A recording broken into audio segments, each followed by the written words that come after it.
Dun dun dun dun dun dun dun dun. Dun. How many of you have ever watched Star Wars? Raise your hand if you've ever watched any of the Star Wars movies. Well, last week was Star Wars week. It was May the 5th, or I'm sorry, May the 4th. May the 4th be with you. That's the running joke. It's Star Wars Day.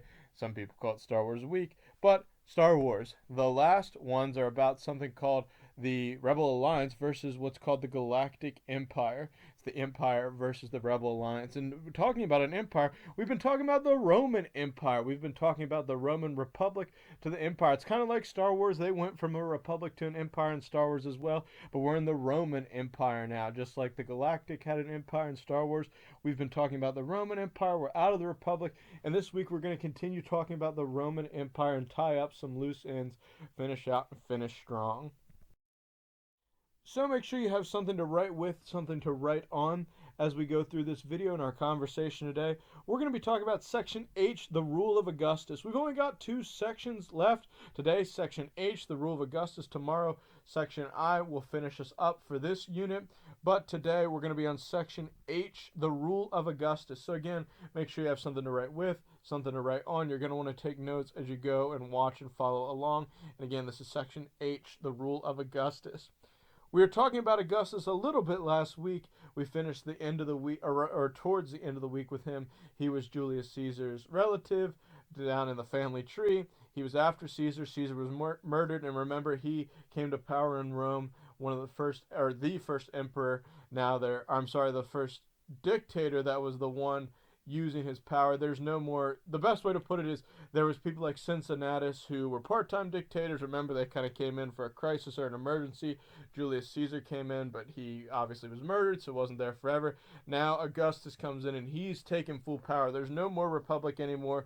He's chasing those ideas out. He's got the full power. He's in power. He's leading the government, and now it's an empire with an emperor. It's an emperor, a single leader, all the power, no more republic idea, hence why it's called an empire. So we're talking about Augustus's empire today, how he did, how he ruled, what he did, and what was happening during his reign. That'll be our focus and our topic of the day. Our guiding question for the day: how did Augustus create a new age of prosperity for Rome? So Augustus, we've been talking about him a little bit, and we're going to look at how did he create prosperity for Rome. If you don't know what prosperity is, it's kind of like living the good life, the good things that are happening, the positive things are happening. That's prosperity. So how did Augustus create a new age, a new time period of prosperity for Rome? They're turning the corner from the republic to empire, but how did Augustus make it a good thing? How did he start a new age of prosperity, good things going on in and for Rome? That's going to be our guiding question and focus of today's lesson.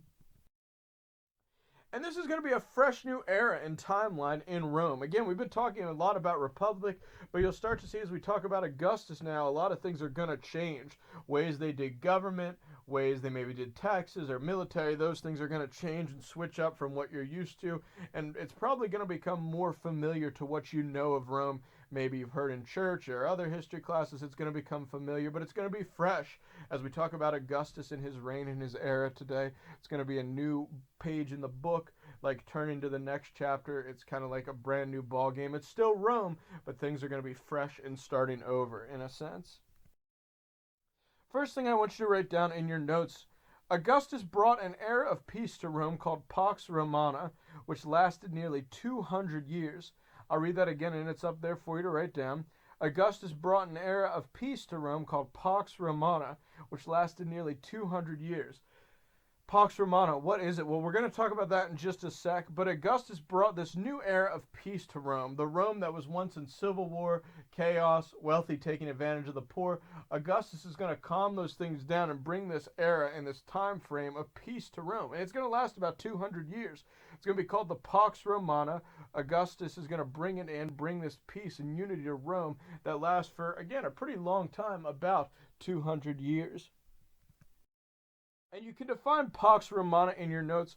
Pax Romana, it means Roman peace. It's Latin terminology. They didn't speak English in Rome. They spoke Latin, a little bit of Greek as well, but definitely Latin. Pax, P-A-X, means peace. Romana is the place Rome. So it's just translated in English as Roman peace. It's this concept, and again, you should write this down in your notes. Roman peace, the Pax Romana, will become very important in Rome, especially as we finish out our unit and we start our last unit of the year, which is talking about Roman life specifically, how they lived, what they did. The Pax Romana, the Roman peace, is a huge part of Roman history and a huge part of why the huge part of why Rome was the way that it was. Sorry, I got my tongue tied and twisted there for a minute or so. And now Rome is at the height of its power. With Augustus as its emperor at the helm, Rome is at the height of its power. They've never been this large. They've got their fullness of territory. They've got themselves spread out, and they're very powerful. They're quite the world influence now. They're bigger than and better than they've ever been. And of course, Augustus is at the helm. Like I said, he's the emperor, relative of the late Julius Caesar. He's the emperor now, and he's in charge, steering the ship. And he wants to, of course, keep things at its power. He wants to keep Rome growing. He wants to keep Rome at its high point on the mountain. He wants to keep things going well and going smoothly. He doesn't want to lose that. And he's ready to fight and box and do whatever he has to do to keep the people happy, to keep Rome safe. He wants to keep on a good track and a good road ahead for Rome. So, with that being said, Augustus was ready to fight and defend his territory and, of course, expand now and again. So, you can write down your notes. Augustus created a permanent army of 150,000 soldiers. Read that again. It's up there for you to write down. Augustus created a permanent army of 150,000 soldiers. So no longer is it just regular old Roman citizens that are drafted in the army like it once was in Rome, just average citizens and average people. Now it's a permanent army, kind of like America has, people that maybe spend their whole career in the army. This is what Rome was moving towards now. Specially trained soldiers, specially trained people that went to live their lives and serve in the military. And it was a pretty large military. Again, it's 150,000 soldiers that Augustus created in his army. So that's a pretty large and substantial military in the ancient world. For a pretty large empire, they're going to need those again to defend the empire and also potentially expand lands if they're going to march, going to war, whatever it may be. With his new military ideas and groups, Augustus also created this other thing, and I'm going to have you write this down. It's called the Praetorian Guard. Praetorian Guard. What is that? Well, you can write down that it's a special unit of 9,000 men just to guard the emperor. I'll say that again. It's the Praetorian Guard. Sorry about that. And you can write in your notes, it's a special unit of 9,000 men just to guard the emperor. Augustus was no fool. He got a special group of men just to guard the emperor. 9,000, that's a significant amount. That's no small number. 150,000 for his army that he was building, his permanent army, and he has 9,000 men just to guard the emperor. So they guarded other emperors as they came, but Augustus started this, so he had 9,000 men just specifically to guard him. Kind of like America's president has the Secret Service, but this was the Roman emperor, and he's got 9,000 assigned. It's called the Praetorian Guard, just to guard and protect him. And like I said, Augustus was no fool. He knew what had happened to his uncle. He remembered Julius Caesar had died. He had been murdered. He had been killed. And he knew that that was a possibility to happen to him as well. So he equips himself with this guard. He surrounds himself with safety and people to protect him so that he won't suffer the same fate, so that he's not going to be murdered, harmed, whatever it may be. That's part of the goal. He's trying to protect the empire, but also protect himself and save his own hide in the process. Well, Rome is on the expansion. We've been talking about how at this point, everywhere in green on the map is the expansion of Rome. So they started out in Italy, and I'm going to get my drawing tool here. So let me get a good color. Let's go red today. So started out in Italy, pretty small. Now they cover places like Spain, Africa, or at least North Africa, Israel, Greece, areas where we would call Turkey. Now they head into the Middle East, throughout Europe. They've really grown and expanded, and they're a very large empire. They have all that Mediterranean coast there. They've grown and grown and grown and grown, and now they have this massive, expansive empire. They've been on the grow, on the prowl, and Augustus is in charge of this empire now, so he's going to make some new reforms and ideas of how to control things, how to make it a little easier to keep under control so that the people don't go crazy, rebel, or get any wild ideas to break away. And so for this, Augustus decides that he's going to break the parts of Rome into little bitty pieces. It's still going to all be the Roman Empire, but he's going to break it like Legos into smaller pieces. They're all going to be Lego pieces that build what's called the Roman Empire, but he's going to break them down kind of into smaller states, sort of like the United States. He's going to break them down into something called provinces. So I want you to write down in your notes, the Roman Empire was divided into provinces, each with its own proconsul, and borders were established along natural physical features. I'll read that again, and it's there for you to write down. The Roman Empire was divided into provinces, each with its own proconsul, and borders were established along natural physical features. So, Roman Empire gets divided down into provinces, which are like states. Each area gets its own proconsul. If you don't know what that is, we'll talk about that in a sec. And these borders, kind of like these province and empire borders, were established along natural physical features. They would determine where things were based on things like mountain ranges, rivers, natural things that the land already contained. They would divide up land and space in Rome. Again, it's all still Rome, but it's now these provinces, type of states or little land areas and masses that are throughout the Roman Empire, just so they're a little easier to control, a little easier to keep under check, and a little easier to organize. So a proconsul, what's a proconsul? Well, you can write down your notes. Proconsul, it's just a fancy word for governor. Again, proconsul, just to find in your notes, fancy word for governor. Just like we have governors of different states, Rome did the same thing. They put minor governors in charge of the areas, the provinces, or these states, pieces of Rome. They put governors in charge of them to watch over them, lead them, guide them, just because the emperor couldn't be there all the time, every moment, so he has other people in charge watching over it, keeping control and keeping guard of it while he can't be there himself.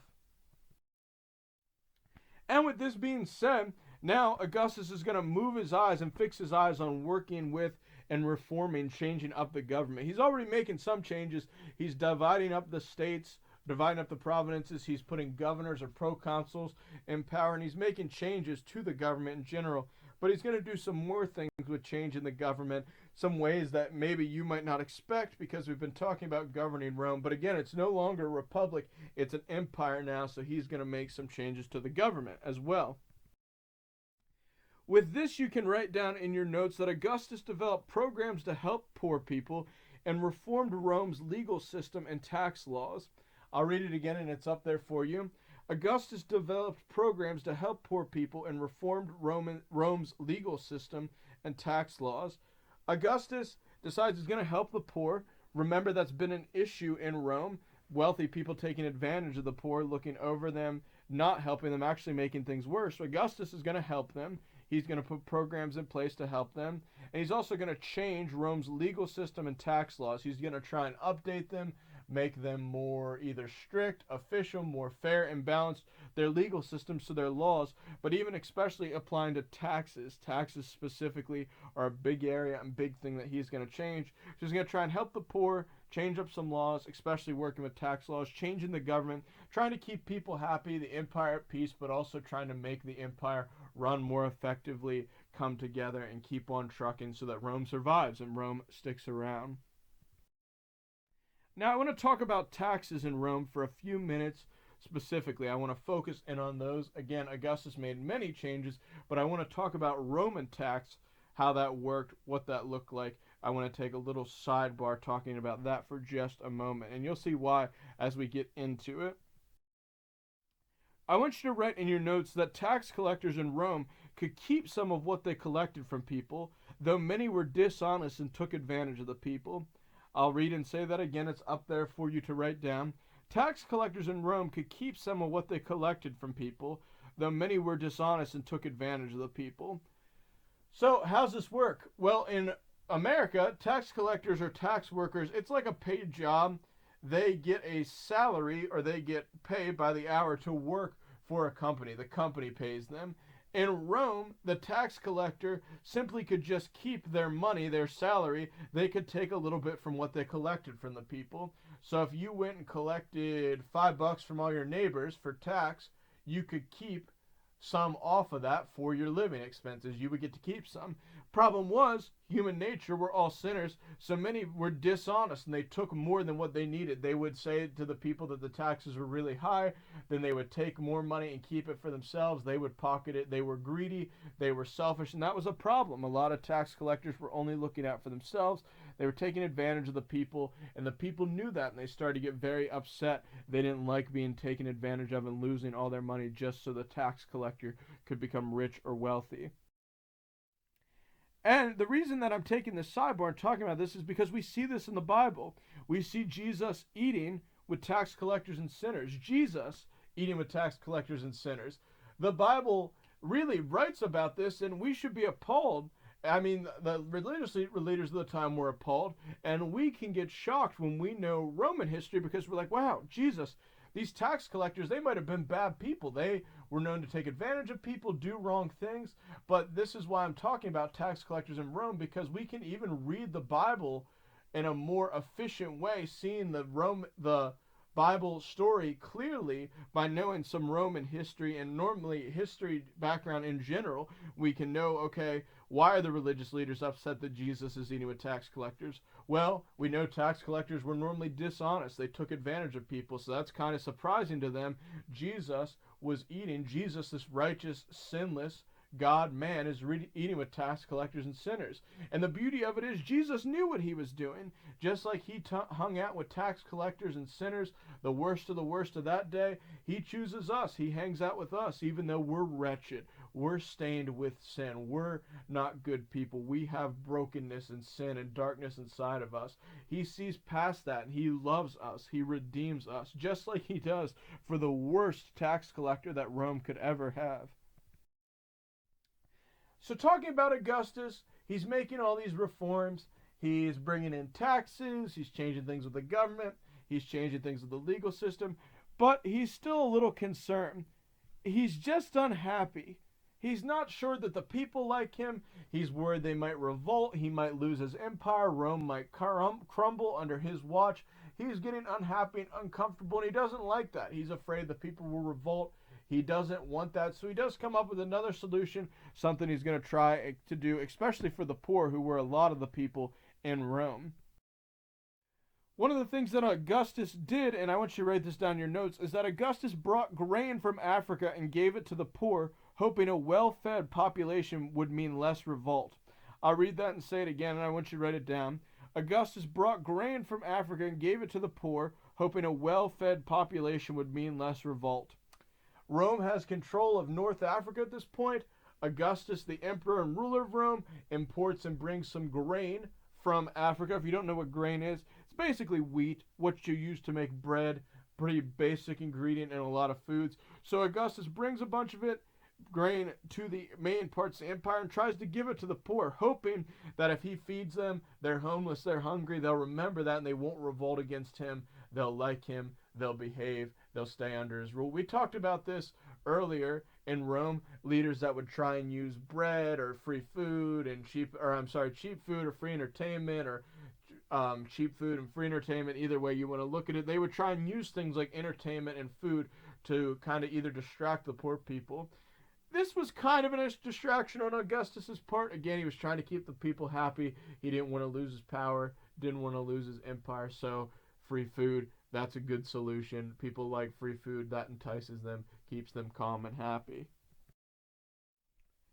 Eventually, as all timelines, as all leaders, and as it always goes, Augustus did die. He was in power about 40 years in Rome, but he passes away. He made a lot of changes in Rome, a lot of influence, was a huge part of Roman history.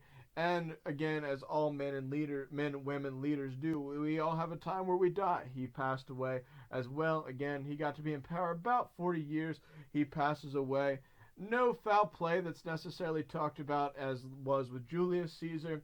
He just passes away, and his family takes over for a while. That same line that Julius Caesar was from, Augustus was from, that family takes over, stays in power for a while. And I want you to write down in your notes that after Augustus's death, some emperors governed the Roman Empire effectively, but others were cruel.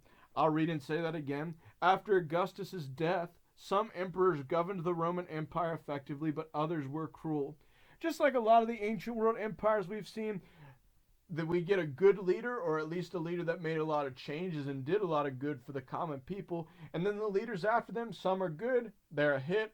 Some are bad, they're a miss. Same thing with Rome. After Augustus, there were some that governed things very well in Rome. They balanced the power, they kept it going well, but others were cruel. One of those, you might have heard of this guy in history. His name is Nero. He was a very wicked man. He persecuted a lot of religions, especially Christians. He was a major persecutor of the church, very wicked man, killed a lot of people. There were some wicked emperors like that, and this connects to the Bible. You can even read in the Bible the names of some of these emperors, especially in the New Testament, or in the New Testament, because that was in Rome. Well, that was when Rome was in power. But you can read about these leaders in power and some of the background of the history. One of the emperors that was in power, Paul was actually killed under. Paul, the apostle that wrote a lot of the New Testament letters, as well as some of the other disciples. So there were good leaders of Rome, bad leaders of Rome. Again, some persecuted the church and early Christians. So it ties in. Again, we know Roman history, so we can look at the Bible in a fuller picture, see it in the historical light, and understand the story and the background and what's going on with the Bible, history. They come together hand in hand like puzzle pieces and good friends. Back to our guiding question, and stay with me for a few moments because I've got a few announcements and housekeeping things, and we'll tie her up for the day. Guiding question: how did Augustus create a new age of prosperity for Rome? Well, he tried to do things like help the poor, help the common people, make reforms. He made tax reforms. He changed the way that people did taxes. He tried to keep people happy. He gave them food, grain, so they could be fed. Made some government changes as well. Had a military to protect himself. The guards to protect himself specifically, but also protect the empire, expand the empire if they wanted. So he did a lot of different things. But Augustus, again, is really pushing this Pax Romana, age of peace in Rome, the Roman peace, creating a new age of prosperity, good things happening, but also peace for Rome, which we'll continue to talk about tomorrow as we tie up this unit. So we're on the Roman road to the empire. We're well on the road. We've moved out of the Republic. We're in the Roman Empire, talking about the Roman peace, this time period of Roman peace. We're on the Roman road, if you will. Speaking of Roman roads, that's going to be your assignment for the day. So once you're done this video, you're going to go onto LMS. I'm going to have you do a brief reading about the Roman roads, Roman roadway system. It's going to tie up some of the things we talked about today. Also get you ready tomorrow for our last section of notes and lesson video in this unit. So make sure you head to LMS and do that assignment on LMS. Again, it's about Roman roads. Short reading. You'll answer a few questions. You'll turn it back in on LMS. That's on LMS for you to find, to read, and to participate with. One last thing before we close out for the day. Who likes volcanoes? Who likes fire? Who likes crazy stories, especially like the I Survived stories? Well, tomorrow we're going to be talking about a volcano and peace. What a weird combination. We're going to be talking about the Roman peace tomorrow, the era after Augustus's death, after his reign, and we'll also be talking about a famous volcanic eruption called Vesuvius. Some of you have probably heard of it before. It's pretty famous in Roman history, Roman culture, but we're getting to that very soon, so look out for that video. Keep your eyes peeled. We'll be tying up the Rome Republic to Empire unit. That being said, we also do have a test on Friday. Make sure you're studying, getting your notes organized, being caught up with this unit. The Rome Republic to Empire test will be this Friday. We'll have the test on Friday. Then we'll spend our last week and a half in history doing something a little bit different, continuing with Rome, but talking a bit about different parts of Rome outside of this unit. So we'll have our unit test on Friday. Make sure you're caught up to speed. Look out for the work tomorrow. I'll have a study guide for you on Wednesday. That'll be there for you. That's coming soon. But again, get your notes organized. Make sure you're caught up and all is well with that. Awesome, guys. Thanks for watching. Keep up the great work. I'm proud of all of you. I'm praying for all of you, and I'll talk to you all real soon.